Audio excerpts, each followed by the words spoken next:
Hashtag Team Bruno, or is it Brian?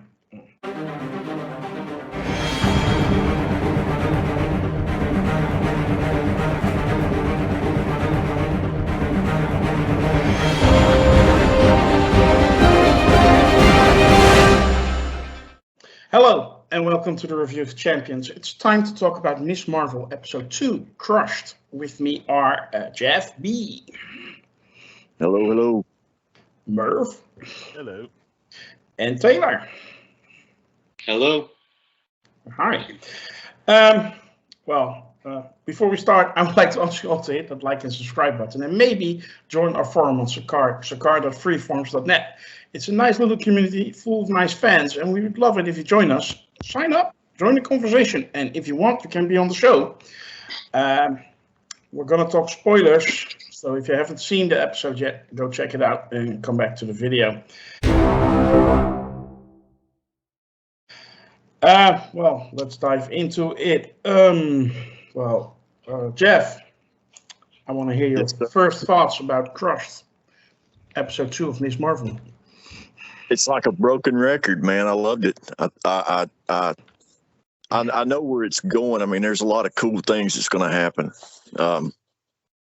The character they introduced us to during this episode, and then what we saw at the end of the episode, there's a lot that's tying into some villains there. So I enjoyed it. I thought it was cool. The way they made the introduction was neat. I'm sure it's not going to go the way it is in her origin story in the comics, or his origin story in the comics, I should say. But so I'm curious to see how they're going to change that up. But you know, they introduced his mother and him, so the villainy is starting to be introduced, which I thought was pretty neat. But yeah, it's like a broken record. This is episode 2, and I still like it. So I still think they're doing a terrific job. Merv, you were not with us last week, but what did you think about this episode and maybe last episode as well? Yeah, so like the first episode I liked, but I thought at times the style was a little jarring, a little too much going on at once. This second episode, I thought nailed it. Like either it's growing on me, or they just like was slightly toned it down, brought it into like just a little bit of a lower gear for me, and I appreciated that so much. Like I love the balance of the surreal and like, you know, like what's going on, the drama and the humor and everything like that. It's really fun and really lighthearted, you know. And this second episode captures that perfectly, I think. Taylor, a mystery, a superhero show, and a coming of age story all in one. Is it as brilliant as it sounds? It's very good. I really enjoyed this second episode as much as I enjoyed the first episode. They're building towards stuff, and I like that. I like that they're slowly building. They're not rushing it. They're adding elements as they go along. I think in the next couple of episodes, it's probably gonna take off a lot more. But I'm very happy with what they're showing right now. We're learning about these characters, learning a little bit about her powers along with her. So far, I'm good. Yeah, me too. It's no secret if you're a member of Sakar. I'm totally in love with this show, so I'm not gonna give a lot of review because it's gonna be all hallelujah. So let's not do that. Taylor, is there any negative thing about the show, or you just want to ramble on about the positives? I mean, the only negative, and it's you know, it's so routine now. This episode they did put in a lot of the political messaging in little doses here and there throughout. I guess you can't get Emmys if you don't put that stuff into everything. You know, these days Hollywood has rules now about it seems like. So that's a little bit distracting, a little ham-fisted. It has nothing to do with the plot. You know, if it had something to do with the plot, okay, but it has, you know, the stuff they put in there, just random stuff thrown in there to let us know, yes, we're virtue signaling. But other than that, like I said, the story was great. I loved her. She went to the party. She met the guy she has the crush on, hence the title. she was all super happy and singing when she came back to home. I loved that scene where the music was playing in her head and she's dancing around. So I loved that scene. I loved the rescue scene at the end where she saved the kid who was falling out of the mosque tower. And then, of course, it ended there with the realization that her boyfriend, or hopefully her, who she wants to be her boyfriend anyway, knows about her powers, and that woman, I'm guessing that's his mother, although I'm not 100% sure. It could be her grandmother for all I know, because there was a lot of discussion about her grandmother and her great-grandmother and what happened years ago and why they don't talk to the family anymore, and where did this bracelet bangle come from. I mean, that's all still out there. We don't have all the answers on any of that yet, but I love how they're putting all the pieces together. I love that we had an Eternals reference in this episode. Yeah. If anyone missed it, they were talking about Bollywood movies and they mentioned Kingo. I think said her mother still has a crush on Kingo Sr., who of course is the same Kingo who's been pretending to be his own son for decades in the movies. So I thought that was great that we got a little connection to the Eternals. So yeah, overall, I mean, I'm really enjoying the show. I'm not blown away by it yet, like apparently Grandmaster is, which is great. But I'm really enjoying it.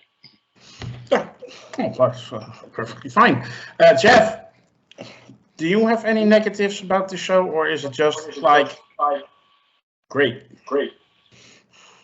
No, there's no negatives. Great. Time out. There's a little bit of feedback when you're talking, Jeff. Yeah, that's what I was hearing that just now. No, I don't think there's I don't have anything negative about it. I think it's the pace of the show is really good where it's where it's going. It's really showing us the teenage, the whole teenage version, which I enjoy that part. And it's not hard to keep up with. That's what I enjoyed in this one is you pretty much know what's going on. But no, I don't have any negative thing to say about it at all. I thought it was really, really good episode. Great acting all the way around. Mm-hmm. Anything else you noticed in the show that really stood out to you? Just that they're developing that relationship between her brother and I guess that's his fiance. They focused on that. And of course, I think we talked about it last episode about the charisma, the sexual charisma that we were seeing that was going to take place between Bruno and Kamala. So we seen his jealousy start to come out a little bit too, which I thought was pretty cool. But yeah, overall, I thought it was really good, man. I don't have anything bad. It's giving us a good slow pace to what's going to happen. So I enjoy that part. Merv? Yeah, I guess negatives. The only thing I'll like as far as this episode goes that is carryover from the first one. I am not a huge fan of the all of a sudden romance between Bruno and Kamala because they're portrayed as having been like very close for so long that for it to all of a sudden come out of nowhere just feels odd to me. I'd almost prefer if they had already developed that or if they were just remaining friends. So every time like Bruno gets his, angst on and tries to insert himself in between like Kamala and this new guy, Cameron, right? I just kind of like, it's like a trope I've already seen a million times, a love triangle I've already seen. I just kind of roll my eyes at a little bit, but pretty much everything else, like, I love like the rooftop, practice sequences. There's so much of this that is reminiscent of Spider-Man. I know that's been said before, but Spider-Man's such a great story that it's hard not to draw parallels between a teenage superhero developing powers and, Spider-Man. So, but like the rooftop sequence I thought was great. You liked a little callback to Avengers Endgame? Which one was that? Kamala fell through the arc light and then said to Bruno, you gotta let me go. You have to let me go. And then she falls like 3 feet, and she lands on her feet. She's like, yeah. The humor, overall is fantastic. I absolutely loved the song and dance scene whenever she comes into her house after getting Cameron's number, and she's, walking on clouds and singing and dancing, and then it cuts to like reality where she opens the fridge and grabs a drink and says something to her mom for a second, and then jumps back into like her singing and dancing. I thought that was great. Yeah, overall it's fantastic. I don't know much about this character. And I also don't know much about a Muslim American's daily life. So like that stuff's interesting to me too. Like her going to a mosque, I assume. If I'm saying the wrong thing, I apologize. But like her going to church, and then just like everything around like her just normal life is also very interesting to me. Just because it's so different than mine. You know what I mean? It's fun. It's fun to dive into different cultures. That are also so close. Like New Jersey's not far from where I live, but because it's a subculture within that, it's interesting. Yeah, it's funny how the show is very relatable in a lot of ways. I mean, we've all been teenagers, we've all had our first love, and we're all fans of superheroes, etc. We all have been to high school of some sort. And the other side, for a lot of people, it's also quite interesting to learn stuff. I mean, to see those indeed, like in the mosque or the Eid, as they say, Eid Mubarak. Yeah. Well, I personally thought the episode was great, as discussed before. I can see where Taylor's coming from, where you have that little side plot with Nakia going for the board of the mosque board of whatever it's called, the election. I can see, but you never know. Maybe it has a purpose later on in the show. I wouldn't rule it out. It's Marvel. But yeah, overall, I really, really, really enjoyed the show. I think Iman Vellani is a treasure. She really steps onto the stage as an actress and does a fantastic job. I hope they're not going to typecast her, and that they're going to use her as a young woman, and that she gets a lot of chances in the near future, to show her talent, because I think she's incredibly talented from what I've seen. Yeah, the overall thing that is going on with at the end with the Department of Damage Control, and it's the twist with Kamran and his mother. I have a question actually to you guys. I had the feeling, maybe it's only me, but the woman she sees in the visions is the same as the woman that was in the back seat of the car. Am I wrong here or not? I thought it was the same woman, but Me too. I thought it was the same woman also. Yeah. I think it's the same woman in the vision. The one thing I'm not sold on is that is also her grandmother. Her great yeah, or whatever. Yeah. I'm not sold on that yet. Because I just think like maybe this is some other woman. You know what I mean? Like I've seen a lot of that's her grandmother in the back seat, and like Cameron's her cousin or a great uncle or something. But that gets a little. I don't know where that comes from yet. That throws me for a loop, because I didn't even think about that until Taylor said that. That didn't even dawn on. Didn't even cross my mind that could be her grandmother. But that's only because I've read the comics, so that's the only reason why I say that. Okay. Yeah, I didn't even think about that being her grandmother, which it very well could be, which is intriguing in itself. Yeah, absolutely. Yeah. I'm gonna ask you guys some other questions. It's sort of a lightning round.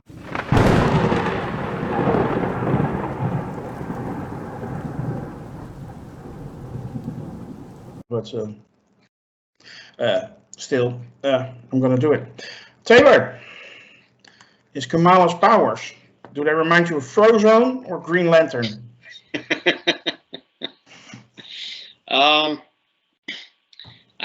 I think they're trying to make them somewhat unique. I mean, there is a little different twist. Now there's always some similarities. Like I said, last week, there's only so many powers that you can come up with out there, and you can do variations of powers. But I like that. So far her power seems to be she emits a light that then becomes a solid that she can use for various tools and purposes. Yeah.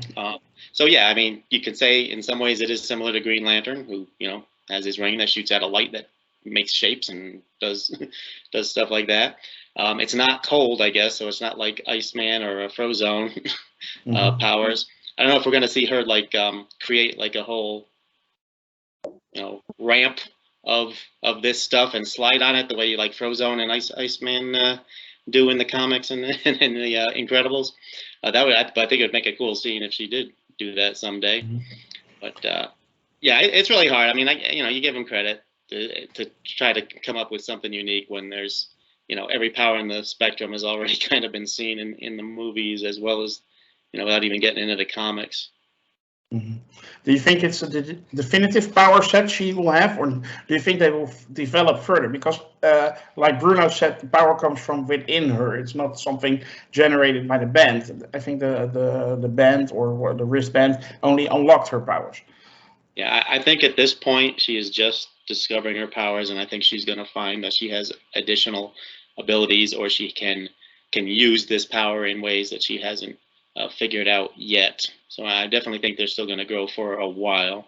Now I hope that doesn't go on forever. I hope it reaches the limit, because I hate when superheroes, suddenly discover an incredibly new power that would have, would have ended the story a whole lot sooner if they had just used it earlier, or that Deus Ex Machina, all of a sudden, all is lost. Oh, wait a second, I have a power I didn't know I had. Here it comes. I don't like when that happens. But at this point, it's so early in the story that she is still learning. So I'm sure she's gonna have more than what we've seen so far. After this last comment, why am I all of a sudden thinking about Wonder Woman 1984? Yeah, I didn't want to say it. Okay. Jeff, as a little side question before I ask you a major question, do you think the powers that Kamala Khan shows until now in the first 2 episodes will eventually develop to power set like she has in the comics? I hope it does, but I don't think. I think they're going to leave it where it is. Okay. I hope that. I mean, that was my biggest thing with the episode to begin with, was just. I mean, we all know why they did it, so that it wouldn't be like Mr. Fantastic. So they didn't want to have two heroes with the same identical type power. But I don't know. I mean, it might develop into something maybe a little bit stronger or something, but I don't think they'll do the polymorphing. I wish they would, but I don't think we'll see that. We might see that when she gets to like the Marvels movie, Yeah. maybe after she develops it real well. I was reading to a thing yesterday where I think it was the director was talking about how these first 2 episodes have been really lighthearted and fun. And he was saying that the next ones were going to be a lot darker. So I don't know what he meant by that. I don't know if he meant that it was going to be faster or slower, or more intense stuff going on. So I don't know. They could switch it up a little bit. Yeah, that's true. Okay. After this power discussion, I'm going to put you on the spot, Jeff. All right. Who will get your vote? Your best friend or the best friend of your daughter?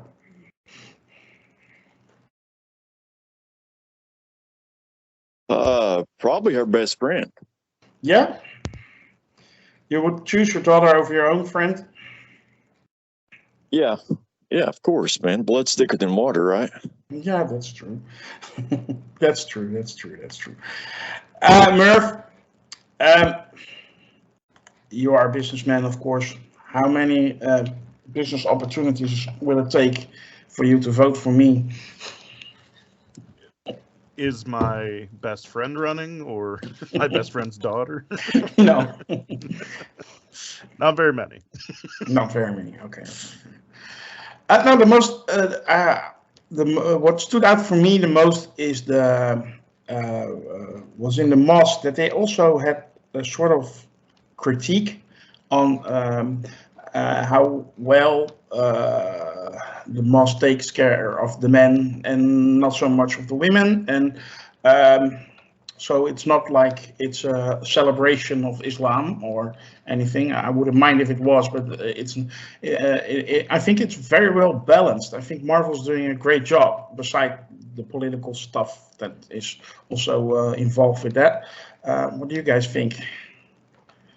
Yeah, I like that a lot. I think it doesn't, I guess, necessarily beat you over the head with it, but because like some of the male characters in that mosque are good people. Like her father seems like a really great guy. Yeah. So that he's not sexist or whatever, misogynist, but the culture, that society or whatever, like clearly does these things that are putting women in the back, literally, and putting a wall between them. And they say it's for modesty, but it's also like, it's like putting them in the back of the bus. You know what I mean? It's a bad look in today's society for that. No. I think we have not much left to do except for a rating.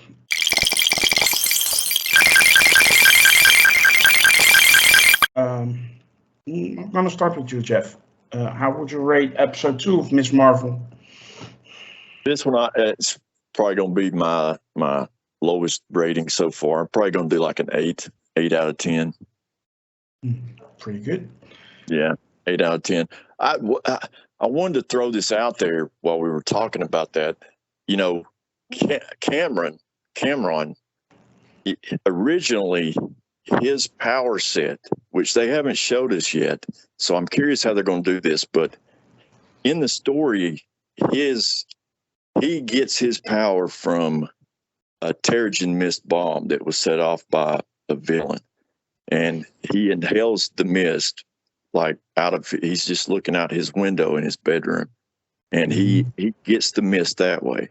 Then his power it sets off the Inhuman gene, and then his power is a lot like what her power is now. It's like a spectrum energy power. So I don't know how they're going to do his power. And then the bands originally, they were the Nega band, which was of Kree origin. So I'm curious if somehow they're going to let us know about that, if they're going to do that. So, and then his mother, somehow she's related to the Inhumans, and instead of being a hero, she's more of a villain because she's like experimenting through him. So yeah, it's pretty cool. I mean, I'm curious to see how they're going to do his power set, though. Yeah, I'm actually thinking that they won't open the Inhuman can. No, that's what I'm really curious to see how they'll do that. Because I know they're not going to go that direction. Taylor, may I have your rating? Yeah. Just to follow up on that, before my rating, it's always interesting to see how the MCU adapts the comics. Some things they take very directly out of the comics, but a lot of things they change them. They change quite a bit. I don't know if Cameron is gonna have powers in this show. If the character may not even have the powers that it has in the comics. I mean, at this point, it's just too early. And then how they're going to explain, the big picture. If they're not going to do the Inhuman story in this show, how are they going to do this? Is it did her great grandmother do the nasty with Kingo back in the day, and it's eternal related powers passed down through the family? Who knows? It will definitely kill the fandom of Kamala's mom for Kingo, but if that turns out to be true, it's the same Kingo in every generation. But I'm just wondering because it's something to look forward to find out what they actually do come up with, because I think they're going to make. I mean, they've already made some changes from the comics. Oh yeah. I'm sure there's going to be more. So I don't know if Cameron is going to be the same type of character that he is in the comics, or if he's going to be quite different in this. Interesting to find out. But rating, I'm going to give this episode another 8 out of 10. Like you said, I'm really liking it. But I'm looking forward to the next couple of episodes. Like I think Merv mentioned, we're expecting the plot to thicken and a real threat to start coming in here soon. And I think that's going to pick up the pace, and we'll see some action, some more action. Yeah. But yeah, I'm really enjoying it so far. And the you know, what a marvelous job they did casting this young woman in this role. She's a 10 out of 10 in playing this character so far. But the episode, yeah, I'll give it an 8. Before I go to Merv, Jeff, you were saying something? Oh, I was just saying, you can see her fandom. You can tell she's a huge fan of Marvel. Yeah, absolutely. It comes out in the show. It plays a big difference. I mean, you can tell that she's a fan. You know, so absolutely. That's what I think plays a big difference. Yeah. Merv, your rating and anything else you want to say? For the episode, I think I'll stick with an 8 out of 10 too. I thought it was really good. Like, I'm invested in the show now, like, for sure. And I just want to double down on the actress playing Kamala is fantastic. Like, if this am I correct? And this is her first like big acting role. Yeah. Like she has a bright future for sure. You know what I mean? Like, even just everything she does in here, the comedic timing, like the dramatic moments, and then like the song and dance and stuff like that. Like, I don't know what she can't do at this point. You know what I mean? And there's only 2 hours of acting that I've seen her do. I'm impressed, thoroughly impressed. But yeah, 8 out of 10 for the episode, and looking forward to seeing where it goes and let the mystery unveil. Yeah. Thank you for that, Merv. Personally, I'm going to give this episode a 9 out of 10 as the fanboy of the show that I am. I'm not going to deny anything, and maybe I'm a little bit too enthusiastic for what it really is, but yeah, it just came, it really speaks to me, and I'm actually sometimes touched by the show in an emotional way. So I really enjoy it. So 9 out of 10 for me. Gentlemen, is there anybody who wants to say anything about episode 2, Crushed, of Miss Marvel?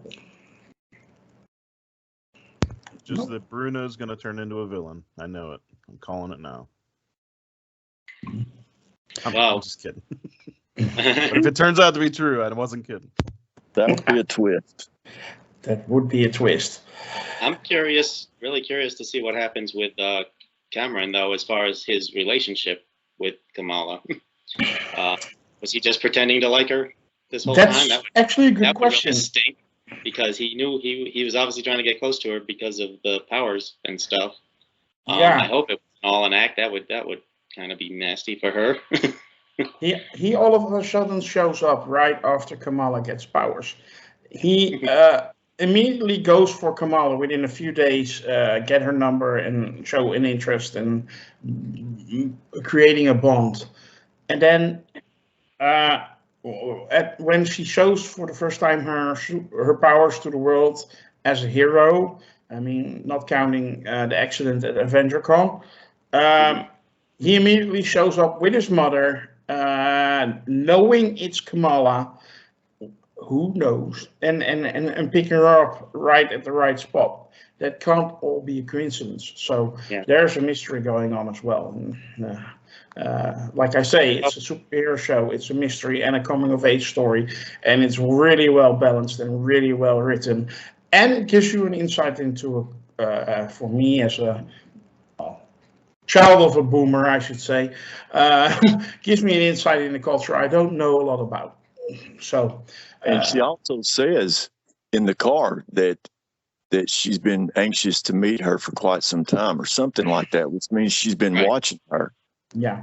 So I thought that was pretty interesting. Yeah. So I think it's a really good show, but for all the reasons I just gave. I think the writing is also excellent. The dialogues is excellent. So I will die on this hill. Miss Marvel is one of the top tier things Marvel Studios has made. If they keep this level up, that I will say. And that will conclude our review for episode 2 of Miss Marvel Crushed. Before we finish, I would like to ask you all to hit that subscribe button and notification bell on YouTube. Follow us on Twitter. Like our Facebook page. Join the forum on Sakar. That way you will never miss us and we won't have to miss you. Bye.